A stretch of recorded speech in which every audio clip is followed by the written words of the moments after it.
We are back on Taking Care of Business on Koerner Radio, News Talk, 1180, 1230 KGEO, and 1410 KERI. So, Clay, what do you think of Thomas Sowell? I think he's right on. He knows who to elect and why we should elect him. I like him a lot, and I would love to have him back. I highly recommend his books. He's written a number of books, and his columns are... Actually, he's written a book which is a compilation of all of his columns, and it's fantastic. I'd like to take a couple of his classes, but first I have to get my GED. That's true. Actually, if I remember right, the 11th grade was the 4 hardest years of your life? So far. Still working on 12. Still working on 12. My grandkids have passed me. Our next guest is a friend of the program. We've had him on once before. GM dealer and actually not former, he's still a stockholder for what it's worth, to talk about what really happened in the GM bailout. Ted Fowler. Ted, welcome to Taking Care of Business. Thank you, Marty. Good to be here. So, are you still a GM stockholder? No, actually, they replaced my GM stock with a worthless stock that went nowhere. I got a notice about a year ago that stock was worth nothing. Okay, let's start at the beginning. Okay, you owned a dealership. I owned a dealership. Actually, okay. I had a little over 20 years in the automobile business. Mm-hmm. Worked for my father-in-law for a number of years, and wound up with the opportunity to buy a dealership in Lancaster. I bought the Buick and Oldsmobile dealership. And by the way, your lovely wife Jean is here in the studio. Yeah.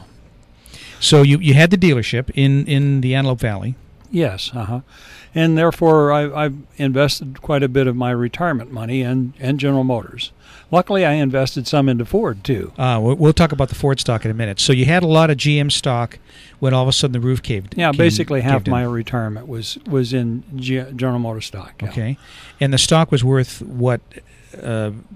Do you remember what it was worth per share at the time it one time it was well over $100 a share, $147 I think I bought some at $147. Mm-hmm. That was the most I paid for some of it. You buy on the way up and sell on the way down, supposed to. Yeah. I was able to sell a little bit of the stock before the bottom fell out, but when you hold out hope. I always believed that what was good for General Motors was good for the U.S. I never believed that they would allow GM to go totally under. Well, and I was willing to stay with the company right to the end. So I was going to ride it out the bottom and let them go bankrupt and reorganize, and then wait for them to come back, like I've done with Ford, by the way. Well, and again, for years, keep in mind, looking back, you're talking about GM, apple pie, and mom. I mean, it's one of those things that a staple in American life. I think if GM had gone under and filed bankruptcy and did a restructure, it would have been better for everybody. Would have been better, especially for the shareholders and the bondholders, because what's happening with Ford right now, Ford is not performing like it was at one time, but it is coming back, and it has an opportunity to come back, and those shareholders will ultimately get their money back. That's what the stock market is about. Sometimes you have to ride a stock down to the bottom, let it reorganize, let it go through its turmoil, and then ride it back up. Now, I understand the unions came out very profitable on this deal. Well, basically what happened with GM and what I call government motors anymore is that they used the stockholders' money to bail out the unions. But I thought that preferred stock was supposed to get paid first. Nope, not under the way they did it here. Who's they? I'm talking about the government. Barack Obama and his cronies and the union leaders worked out a deal. Part of Obamacare is a way to bail out the unions. The unions had made major commitments on healthcare, long-term healthcare for their retirees. They spent that money. They didn't have the money to back it up. So Obamacare is going to pad that also. Plus the union got exemptions. The union got under exemptions. Healthcare. Exactly. Right. So they got it on both ends. Our in-studio guest, Ted Fowler, former GM dealer and stockholder.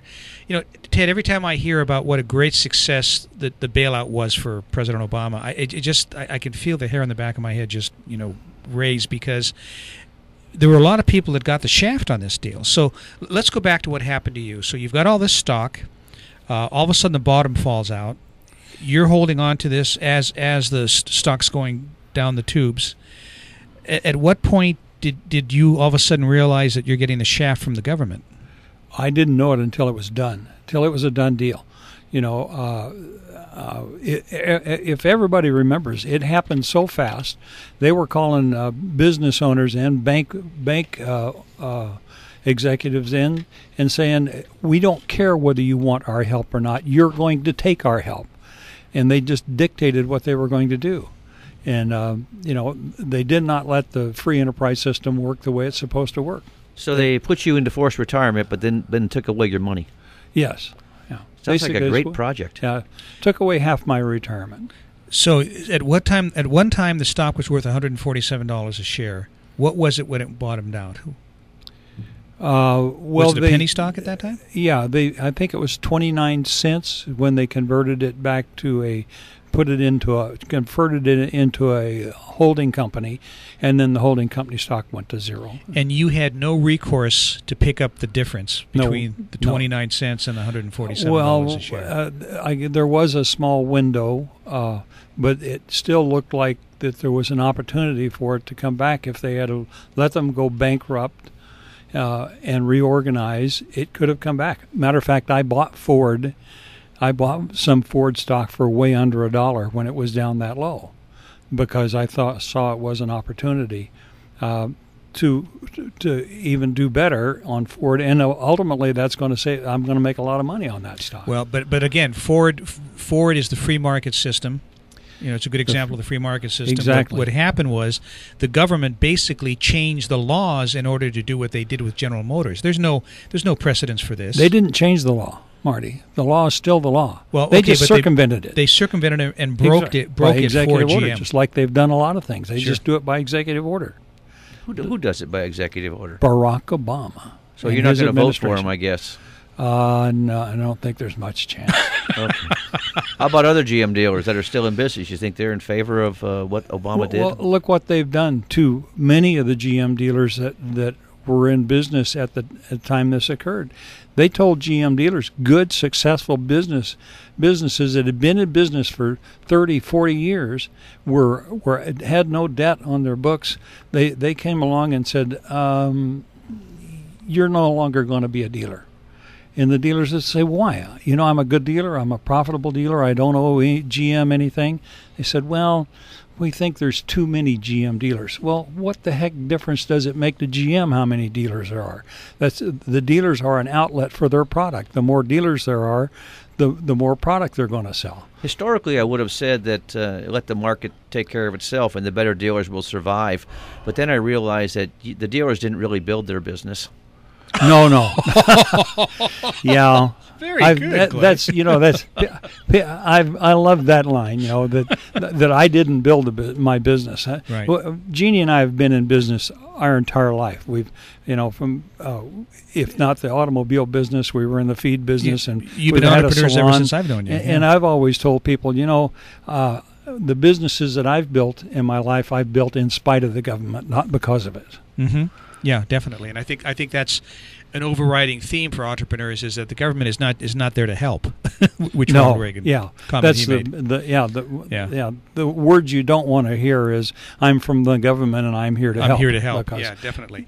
And the scary thing is, if this can happen, if the current administration can do this to GM, they can do it to anybody, because GM was such an American staple. It was one of those things that you just knew was going to be there. Actually, we're seeing it happen right now in the health insurance industry.